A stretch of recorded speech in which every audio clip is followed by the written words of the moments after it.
Hi guys, and welcome back to another DrAce video, and today I'm going to be playing Ride 4. The final round of the World Endurance League is right here, and right here in Suzuka in a magnificent Japanese track on board the Honda CBR 1000RR Fireblade. Now, we did the interesting challenge last time, and that was to not pit entirely, and that was in the Nürburgring, which ultimately, spoiler alert, if you haven't seen that video just yet, we did end up taking the victory, so I was very... Oh my goodness, carnage already in Suzuka. Now, I've been regretting this one because, or at least not looking forward to the Suzuka endurance race, because the AI is just so bad here in Suzuka, and I'm guessing they're going to be more or less the same here today. Probably a lot of crashes, a lot of mistakes, so fingers crossed we can just stay focused and get through these guys. I might just try and get to the front and just absolutely dominate from there. Oh my goodness, even more carnage. Someone else has gone down, didn't even see who that was. As we have Alvin Finch ahead of us, he's on the Yamaha YZF-R01, he was close to hitting the back of him there. As we make a lunge up on the inside, going to the right hand of turn 8. A little bit out of shape there as well, not ideal to start this Grand Prix off.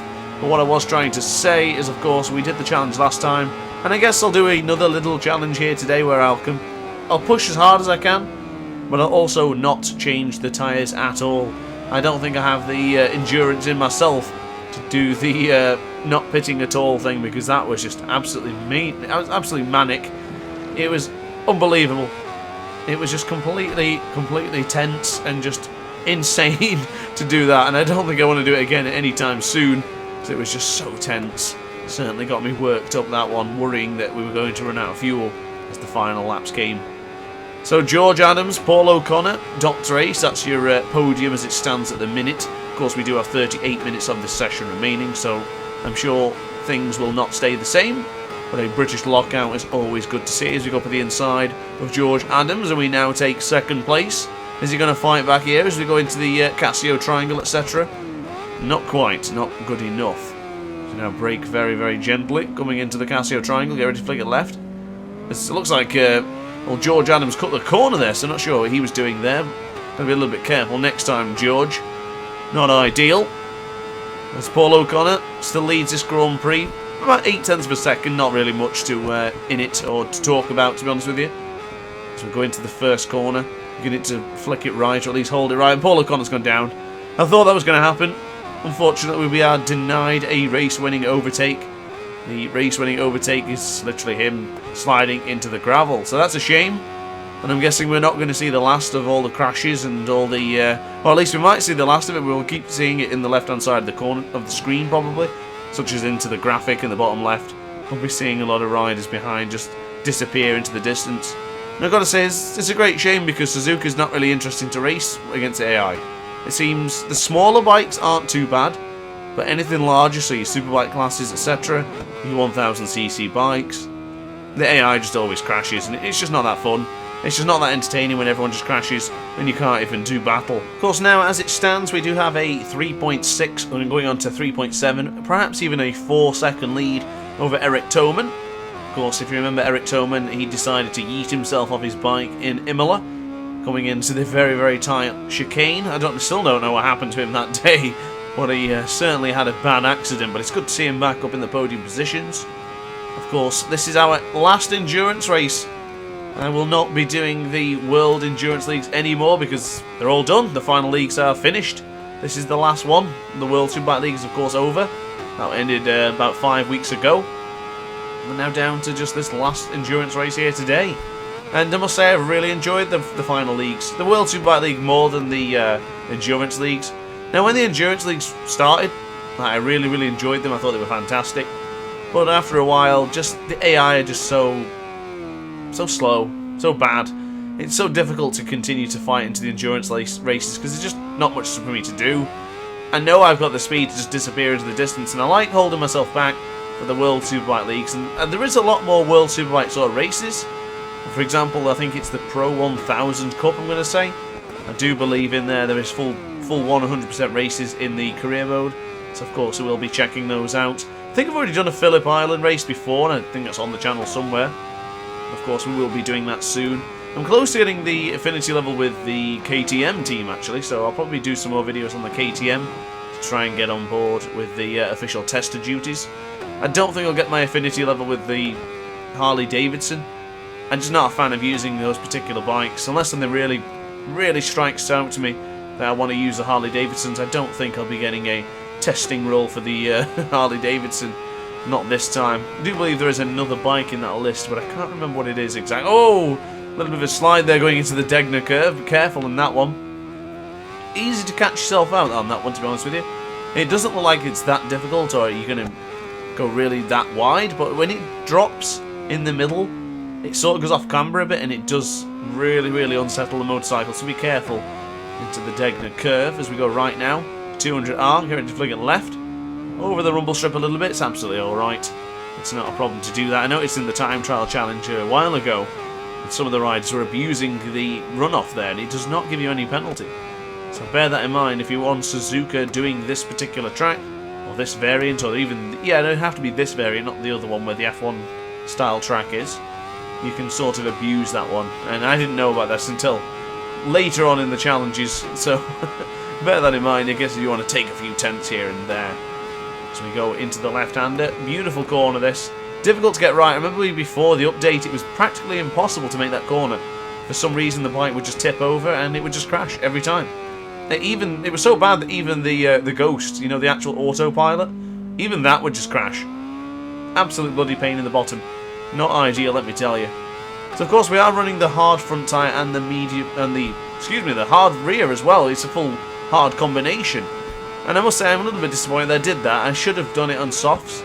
So then the soft tyres should have made it a little bit more challenging.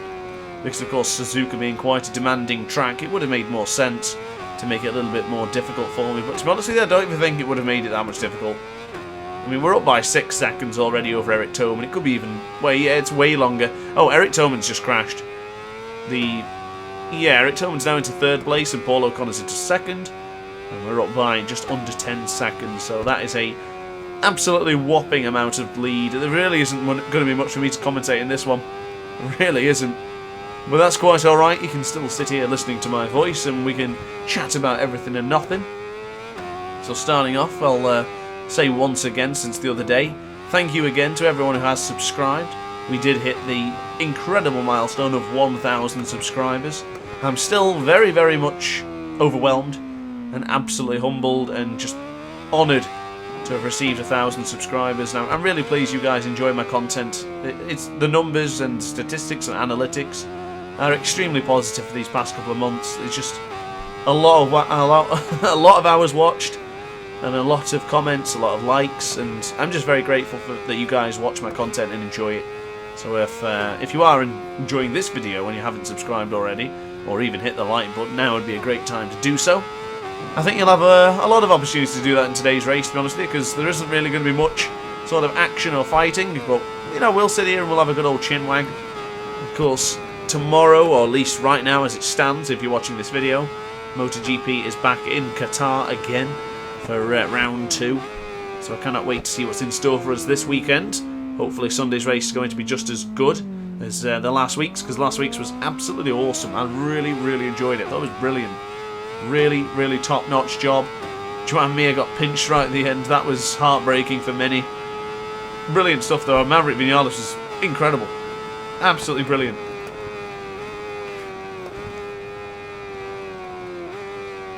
He carved through the field like knife through butter at one point, and usually that was always Vinales' weakness. He would struggle when he gets bogged down in the pack. He's very much like Lorenzo, actually.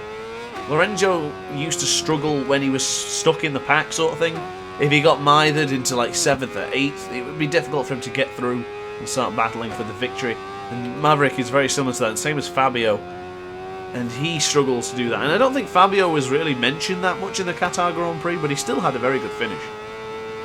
And Zarco, of course, was my rider of the day. I thought he was very mature and he had a brilliantly good race, where he just stayed calm, stayed collected, stayed cool, stayed ace, and he did a great job. So I'm looking forward to then doing the recap on Mondays. I did the recap on Monday's last race, so that was just Monday just gone. And of course, I very much enjoyed doing that. I did a time trial with Maverick Vinales, our race winner, and I just sat and talked about the race. So of course I will be doing that again next weekend. So stay tuned for that if you want to hear my feedback on all 3 categories. Moto 3, Moto 2 and MotoGP, of course, the big boys. Not that long away from seeing World Superbike start as well. I'm going to make a conscious effort to try and watch every single bit of bikes this year. Of course, since the channel is growing and you guys are suggesting different things and mentioning different times. It's like even in the Discord server, I think we're posting about different sports as well. So it's, well, at least not different sports, still bikes. Well, it's different categories and different championships. So I was even watching the Australian Superbike just a couple of days ago, which I thoroughly enjoyed. So I cannot wait for that to return as well. As long as it's bikes with an engine, I'm pretty much going to be enjoying it. That's as simple as it goes for me. I'm not really an F1 fan or any other car fans. Not really a rally fan either. I like playing the games for rally, but I'm not really a fan of watching anything cars. It's all bikes for me. So I very much doubt you would see any car games on this channel for the foreseeable future. So I do apologise if you are a big car fan and you're here for the bike secondary. It's predominantly bikes here, and what the hell has happened to that person in 12th place? They are an absolute country mile behind. What on earth happened to them? I've only just noticed. I don't even know who it is, so I'll have to take a look on the graphic once we crash the finish line for the next time. So I don't know what the hell happened there. He is so far behind. Not a good start for them, or I mean towards, I guess now it's 10-12 minutes past, so they've got a lot of catching up to do. A lot of catching up. We're running out of fuel-ish, but we're still sailing. So yeah, still pretty calm and collected about it. It's not really anything to worry about. Even if we do, just absolutely abuse it. Probably should have done that. Probably should have ran the fuel down to absolutely zero all the time. And that way maybe pitted 2 or 3 times. I'm not sure. I need to think of more ideas to try and make these endurance races a little bit more entertaining. Because it just gets a little bit difficult to try and think of things on the fly sometimes. Of course, I did do the other one off my own back and just a little bit of a suggestion that just came to me there and then. I wasn't even intending to do that challenge, which was the not pitting at all challenge. It just sort of came to it. I was like, I think I can win this race without pitting. You know what? That's what's going to happen. And thankfully we did it. I was very nervous that we weren't going to do it. And I don't know, I did my calculations and my maths is not a strong point. And I was like, I think it's doable. Let's just do it. And after about 30 minutes in, I'm like, oh my goodness, is it doable? Am I going to have to sit here and do another 40-minute endurance race? Because I was still a little bit miffed about the endurance race that unfortunately never got fully recorded.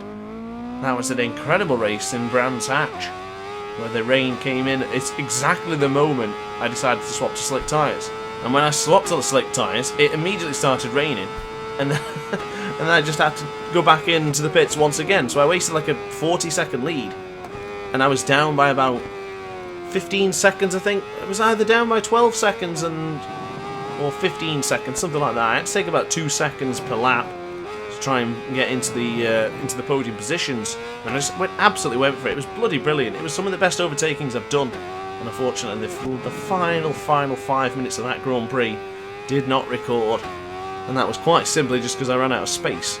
And that is a thing of the past, of course, because I did invest in a brand new SSD, or the Samsung Evo 980, and it is a brilliant, that's a 1TB by the way, and it wasn't so much as just buying more storage, it was buying another storage device that could save my videos and sort of be rendered at very quicker qualities, or higher qualities at the quicker the times, because the SSD I was using did not have the same amount of write and read speeds as this Samsung Evo, so it has made a little bit of a difference to my daily routine. Probably saving a couple of minutes here and there per render, so it adds up a lot, especially when I do, well, March, it was 43 uploads in March is what I did. So 43, let's say I just say 43 minutes, let's say I say 1 minute per video. 43 minutes is a long time, that's basically another time to do some more videos. So it's a lot of time. And of course, that's what's getting important now, is trying to save time and trying to make as much content as possible. Of course, in the 1,000 subscriber remit that finally I've done, apparently I've got to wait a week and a bit for my community tab to appear. So just you wait, once that happens you'll be able to see my community posts right here on YouTube. So I'm very, very excited for that. Extremely excited. I'm still very grateful for everyone's support, so I'm probably going to be mentioning this 1,000 subscriber malarkey quite a lot, so I appreciate if you just bear with me on that one. I just want to make sure you know how grateful I am and how touched I am for you guys supporting me and continuously watching my videos. So up to 180 miles an hour, Potentially 190, not quite, going into the first corner. Pushed it a little bit too much and we have gone a little bit wide. There's my first bit of penalty of today. Not happy with that. I was trying to get 190 miles an hour. Just wanted to see how fast we could go. Of course, Johan Zarco did go 225 miles an hour on his Ducati just a few days ago in Qatar. And I don't even want to think what 225 miles an hour feels like on a bike. I bet you it's brutal. Especially when you sit up and try and put your body as the parachute. I bet you that's ridiculous. I bet you it's like getting whacked in the gut. Unbelievable. I really want to feel it though. I mean, it's one of those sensations that you would probably have and say, I'd never do that again. And then obviously you'd be like, yeah, I do still want to go that fast. So I know in the Nordschleife when we were playing, we got around 225 miles an hour as well. And that was just ridiculous. And that was a video game. So God knows what it was like in real life. Must have been absolutely overwhelming. Would have been probably brilliant though. Zarco must have been very, very pleased with that one. Of course, if you take any record, and especially in a World Championship level, you're going to be pleased with that, of course, aren't you? Here's a weird one for you as well, guys. I don't know if you've seen this, but it only just came to my attention when I was watching the brand new trailers for MotoGP 21, such as the bike retrieval and even the brake temperatures.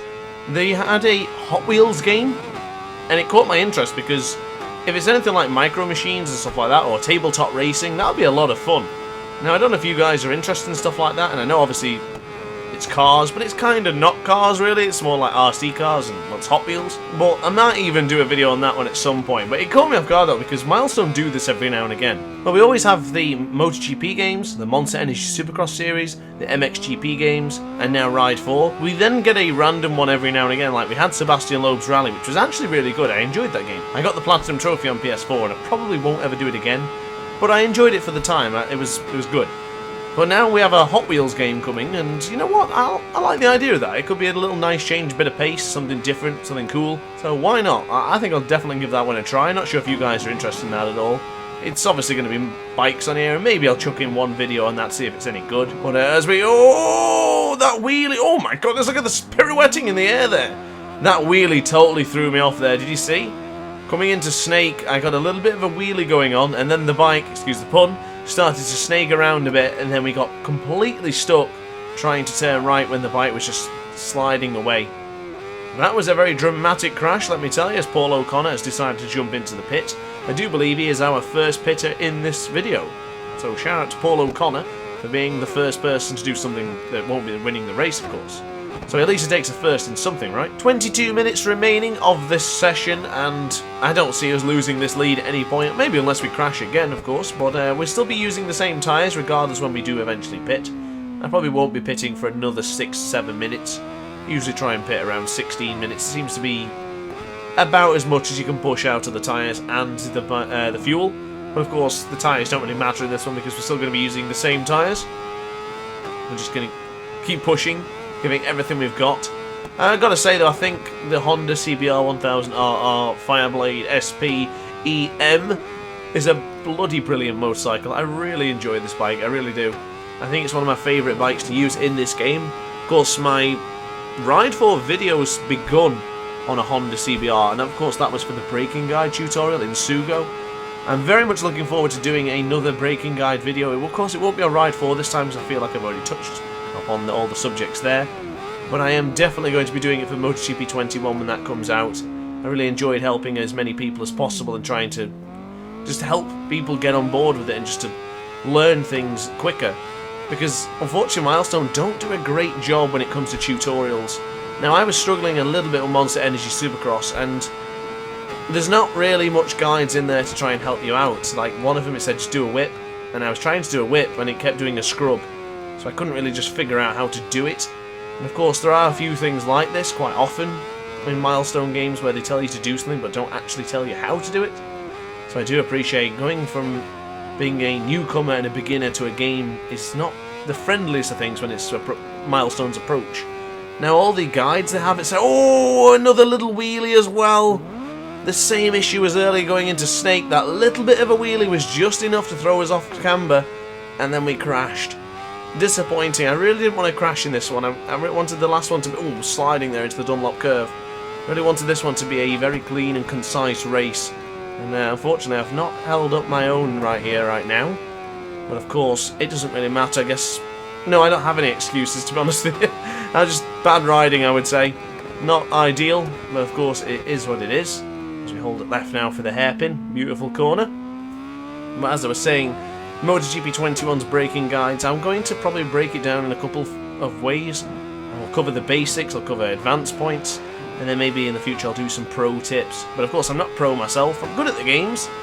But on MotoGP I am nowhere near as good as I am on Ride 4. When I Ride 4 I've probably been at my highest level as it comes to racing online, or just racing in general. Ride 4 has definitely been where I felt most comfortable. I felt like I could get world records quite easily on quite a lot of tracks, and overall the experience with the handling and the physics I just found suited me down to the T, so I really enjoyed this game. And bear in mind, I want to just point something out as well, if you are still watching at this point of the video. This is not going to be the end of Ride 4. Just because MotoGP 21 comes out, it does not mean that Ride 4 is then pushed into the back of the Steam library, never to be seen again. Of course, I will continue the time trial challenges and the weekly challenges, of course. I'll continue the time trial challenges if people are still interested, of course. And I'm sure you are, because they are quite enjoyable for me to do, and I'm sure you guys enjoy them as well. And of course, we still have a hell of a lot of content to get through on Ride 4. And I've mentioned this before, and I mentioned it probably quite a few times actually, that the DLC plan does not end for Ride 4 until the 31st of August. So we still have quite a nice chunky amount of time to get more DLC packs done. So I can't see us just stopping and giving up on Ride 4. I'm approaching 200 hours played on Ride 4 actually, and I'm not even surprised. I think it's going to be up to about 250. I said in the update video a while ago, the iconic rant video I did, I said I would probably get around 250, maybe to 350 hours in this game, and I still believe that will definitely be the case.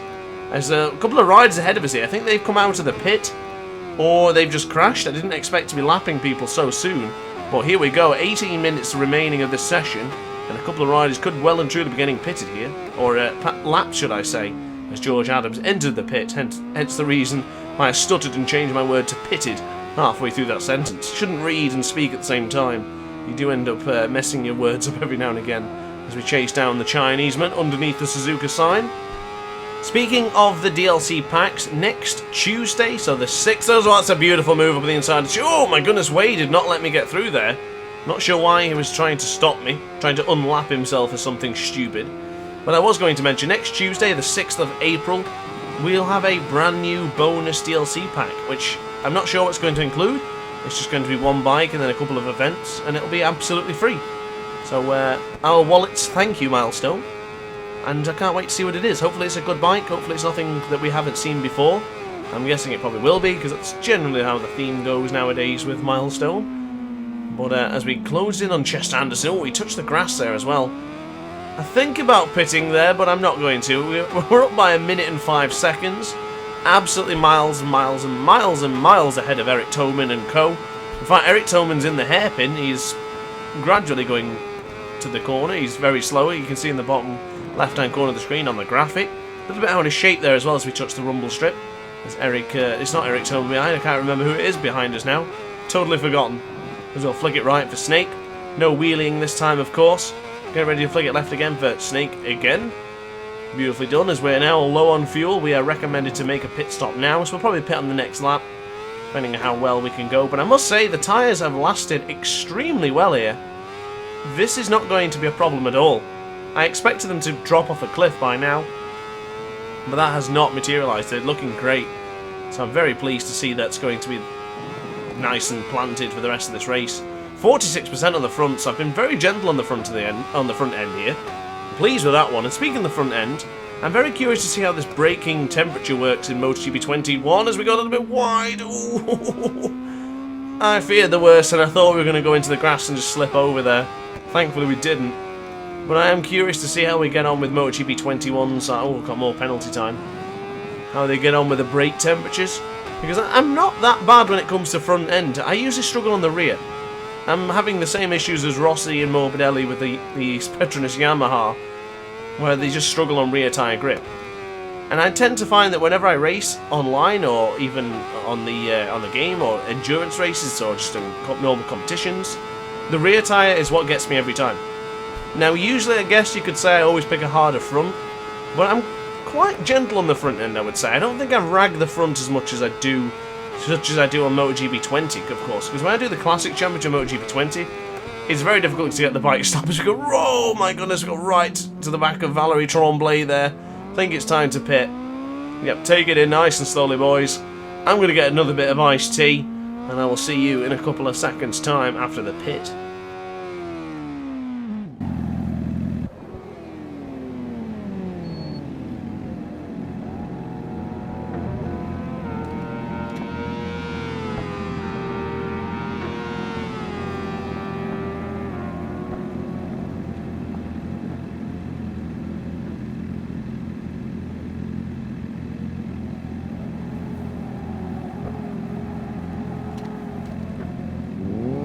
So our little pit break is over. My mouth is clenched with iced tea. Well, shout out to Sergio once more again for doing the Lipton DrAce Yamaha. That bike was absolutely amazing.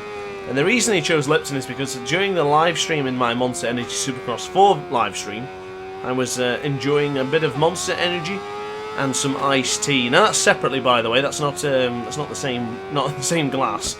I had my iced tea separately from the Rossi Monster, which is by far the tastiest Monster ever made. Absolutely adore that one. And yes, you could probably say, oh, it's just because it's got Rossi on it.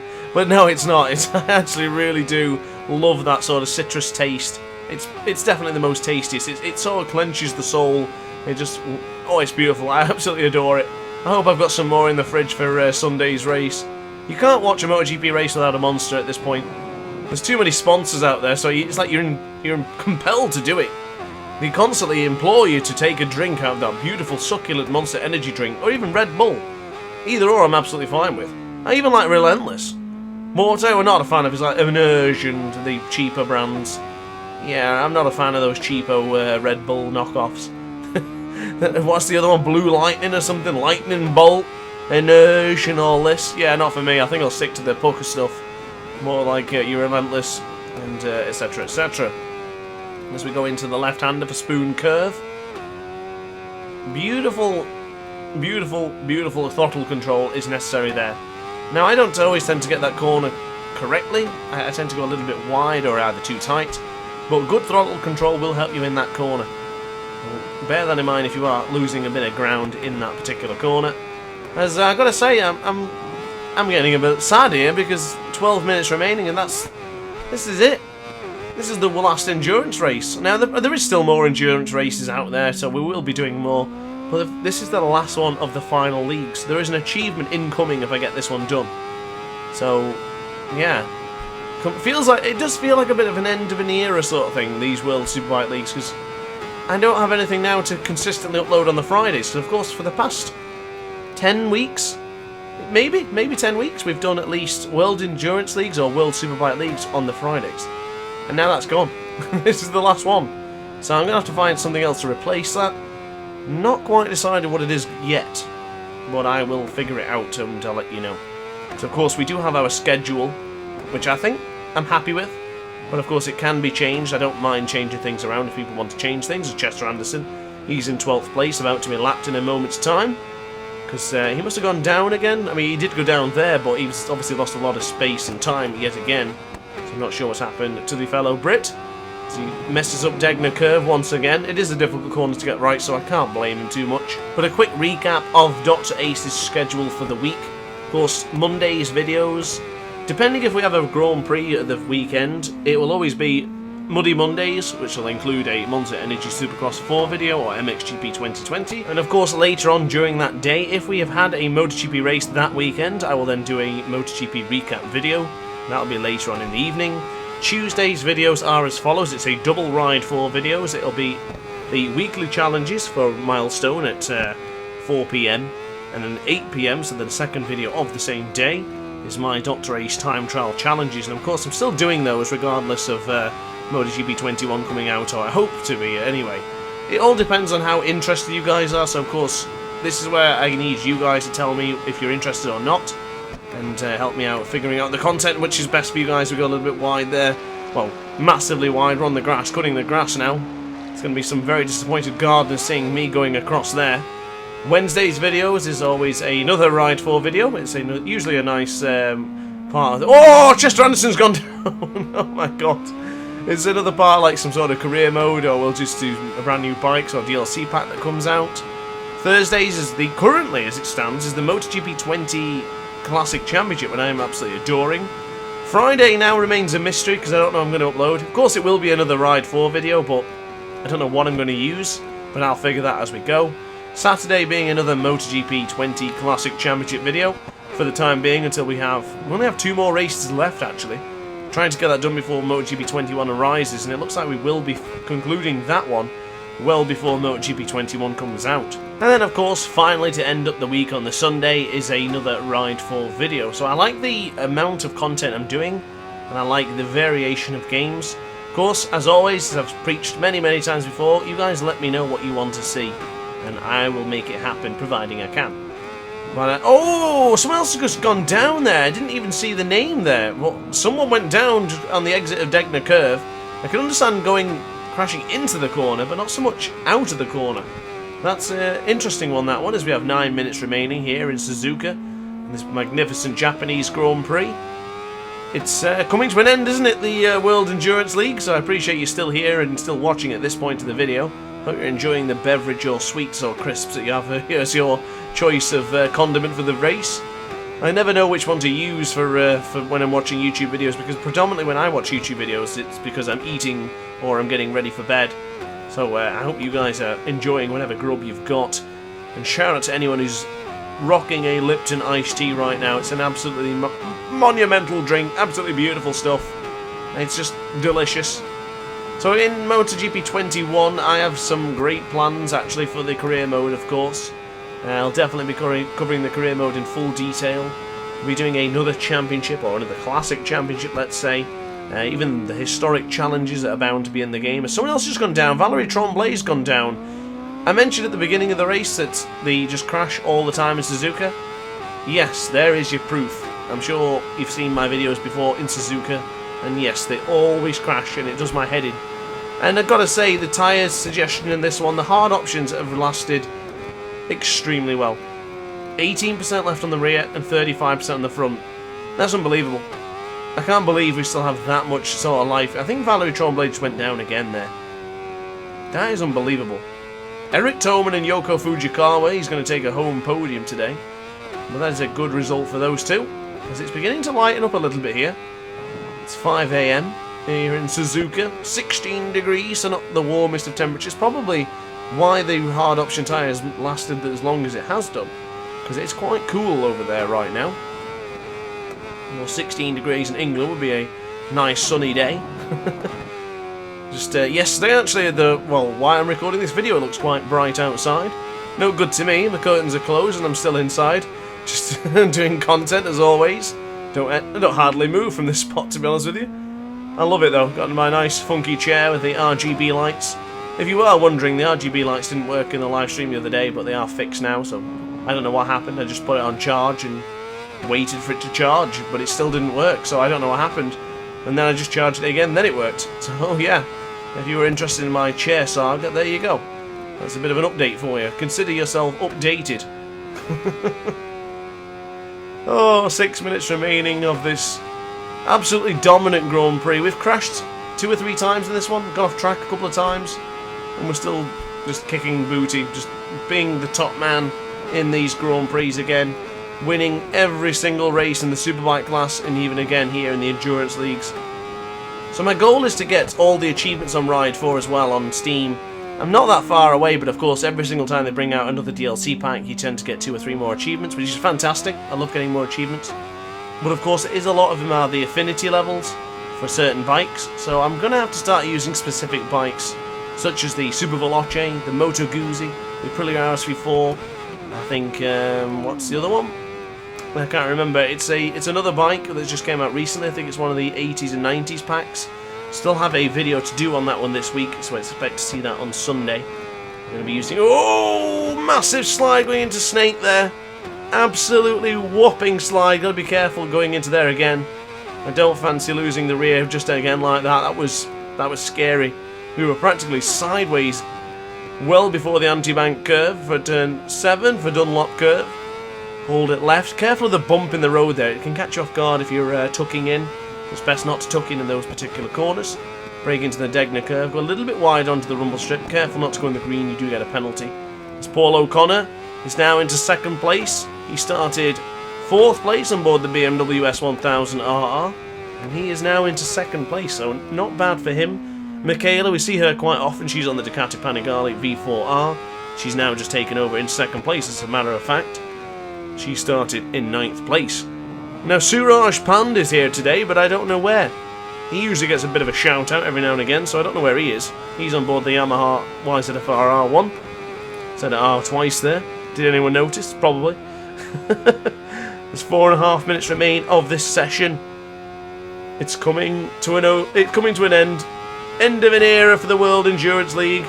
It's coming to a close. Underneath the Yoshimura sign, underneath the Brembo sign. Rocking 180 miles an hour. Probably have to brake around 184. If you hold it left for 130R. You can go quite wide in that corner. The camera helps bring you around. So you go underneath the Castrol signs. Rather hoping for a Castrol livery in World Superbike this season, but of course we didn't get that, unfortunately. It's a bit bland, the brand new Honda team livery in World Superbike. I was expecting something a bit more interesting, let's say. I mean, it's cool, it does look nice, but it's just a bit bland. I think a lack of sponsors is what the problem is. I think at this point there doesn't need any other logo or something on it, Red Bull or Monster or whatever, to just look a little bit better. But I do appreciate, obviously, sometimes the more bog standard livery without all the sponsors and lines and drawings on it still look good. Like Suzuki and MotoGP. It was very clean and very crystal. It just looked good. Retro as well at the same aspect. But of course it's not absolutely tattered in sponsors. Although this year is looking a little bit different. We've got the Monster Energy logo on it. And then the Estrella Galicia as well is also on it. So I'm guessing the Suzuki bike will eventually turn into a sponsoring machine. As we flick it right for turn 9. 6 o'clock here. The lights have gone out on the motorcycles now. Because it is certainly bright enough to race around here in full daylight. Just a random side note. I think I need to do Ulster GP again soon. Let me know in the comment section what bike I should use for Ulster, or if I should just pick the bikes in the career mode event. I think there's a 600cc bike to use, and a 1000cc, and then something else. So stay tuned for that one. I'm looking forward to tackling Ulster again. Certainly caught me off guard that track last time. It was not my most cleanest effort. Some races to be done there. But it's of course a long and very difficult, arduous track. Unlike Suzuka, Suzuka's been quite relaxing, quite calm, especially in this Endurance Grand Prix, since the AI has posed literally no threat. Our fast lap time of a 2:02.754. I think that's a pretty decent lap, to be fair, especially considering that most of this race has been on heavily worn tyres, and they are still heavily worn, but they're not glowing, they're not flashing, they're still nice and warm, nice and toasty. So we're going to be absolutely fine and dandy as we now enter the final lap. Well, in a moment's time at least. But this will be the final lap because, of course, there is only 2 minutes remaining of this session, and the lap time is about 2 minutes. We're going to change it to more performance and go absolutely gung-ho for it. Balls to the wall, as they would say, and just go 100%, 110%, everything we've got. We're on the line. Oh my goodness, what is that? Okay, that's not how I wanted to end the final lap of the World Endurance League. But we do have a couple of guys ahead of us in 7th and 8th place, I'm guessing. 8th place is just a little bit behind there. I don't think 9th place is behind. They're going into the snake section now. As we exit turn 6, going into Dunlop curve, turn 7. Hold it left, keep holding it left. Nice smooth throttle control. Line her up. Brake about 75 metres. Hold it right for Degner curve. Onto the rumble strip we go. Hold it right. Braked a little bit too early there. Compromised a bit of speed. And we'll see if we can get closer and closer. Shout out to anyone who remembers who I killed in this particular corner a while back. I can't remember who it was, but I absolutely clattered someone in that corner there, and I can't remember who it was, and I just remember them going absolutely off track and just somersaulting into the distance. I can't remember who it was, and I can't remember what the video was. I'm going to have to look back for it. But if anyone knows who that was, massive shout out to you if you know who it was. I'm definitely keen to find out who was the victim. It almost came to me then, but I can't think who it was. I really can't. I want to say it was that South African guy we always see. Can't remember his name though. No, it's gone. I definitely can't remember it, so it doesn't really matter. But if you guys know, let me know in the comment section down below.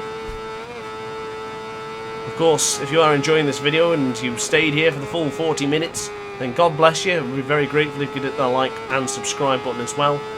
So, of course, turning right now for the Casio Triangle, Paul O'Connor, Suraj panned right at the end. Old Pand is there, look. Beautiful. Shout out to Paul O'Connor, shout out to Suraj.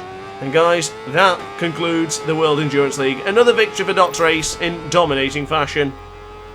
So guys, thank you very much for watching. Please like, comment and subscribe if you enjoyed. Hit the notification bell to be alerted to every single DrAce upload. And upon that note guys, thank you very much for watching and I will see you next time. Ciao for now. Oh hi, didn't quite see you there. Good to see you're still here. If this video didn't quite set your appetite, then why not watch some more DrAce content by clicking the video shown on screen now. Furthermore, if you would like to follow me on social media, you can do so now with the links down in the description. Consider subscribing so you don't miss a single DrAce video.